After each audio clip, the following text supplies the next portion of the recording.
In the ancient book of Proverbs, there's this incredible metaphor that frames wisdom not as just a bunch of rules, but as a literal source of life. So today, we're going to unpack that idea and figure out what it actually means to find a tree of life in our own lives. Okay, let's just dive right in with a big question. What if the path to a truly flourishing life wasn't about cramming your head full of facts, but about grabbing hold of something much more fundamental? Something that was described thousands of years ago as a tree that literally gives life. And this is the verse that's at the very heart of it all. Proverbs chapter 3 makes this incredible claim, personifying wisdom as a she and calling her a tree of life. Now, this isn't just some pretty poetry. This is a concept with a really deep and fascinating story that we're about to get into. To really get what Proverbs means here, we have to see that this whole tree of life idea, well, it doesn't just appear out of nowhere. It's actually a thread that's woven through a much, much bigger story. Yeah, this whole tree of life thing isn't a one-off mention. It's a theme that shows up across the entire biblical narrative. We see it first way back in the past, at the very beginning of the story in Genesis. Then, Proverbs comes along and tells us it's accessible right now, in the present. And then it pops up again in the future, at the very end of the story in the book of Revelation. So let's start where it all began. So in the book of Genesis, God plants two very special trees in the garden. The tree of life was this constant, living reminder that life isn't something we just have or control on our own. It comes from God. But then there was the other tree, the tree of knowledge. And that one represented a choice. Are we going to trust God's definition of good and evil, or are we going to try to seize that knowledge for ourselves, to try and become like God? And if we fast forward all the way to the end of the story, in the book of Revelation, we see that access is restored. It paints this picture of a future where the tree of life is available to everyone, and it's yielding fruit every single month. It's a symbol of continuous, uninterrupted life, a world with no more death. Okay, so we've seen the past and the future, but that leaves a huge question. And honestly, it's the most crucial point of this whole explainer.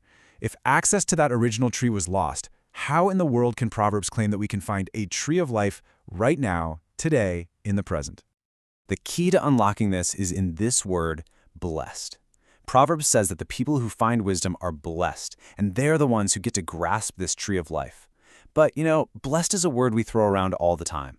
To really understand what's meant here, we've got to go a little deeper. The original Hebrew word is asherah, and it doesn't mean just having a good day or a fleeting feeling of happiness. No, asherah describes a person's fundamental character, a deep state of being that comes from living in a certain way. It's about who you are, not just how you feel in a given moment. So what does this character actually look like? Well, centuries later, Jesus would use this exact same concept to describe the people in his kingdom. They are poor in spirit, which means they don't pretend they have all the answers. They mourn their own faults. They're meek or submissive to a wisdom that's way bigger than their own, and they hunger for righteousness. This is the kind of character that finds the tree of life. And get this, according to Proverbs, this isn't just some good advice. This wisdom is literally woven into the fabric of the universe itself. It's the underlying order, the operating system that God used to lay the foundations of the world. So to grasp wisdom isn't just a good idea. It's to align yourself with the way reality actually works.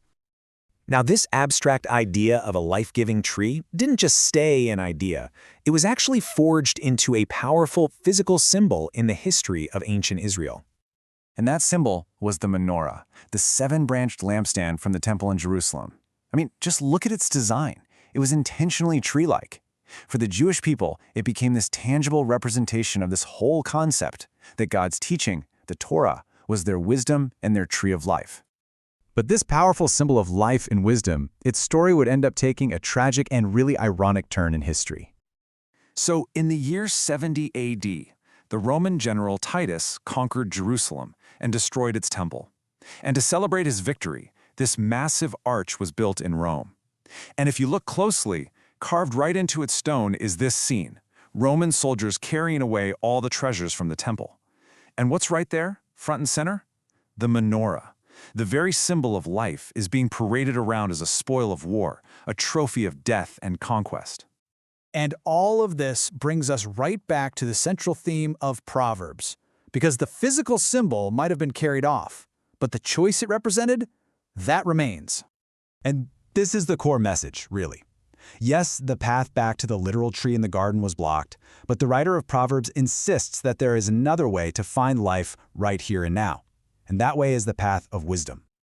Ultimately, the choice is framed as two completely different paths, a concept that goes all the way back to Moses. One path is wisdom, and it leads to life. The other path, choosing to define good and evil on our own terms, that one ultimately leads to death. It's a simple, profound, and absolutely timeless choice. This ancient idea of a tree of life isn't just some dusty piece of history. It's a living metaphor for a decision that every single one of us has to face. So, looking at these two paths, the question it really leaves us with is, which one are we on today?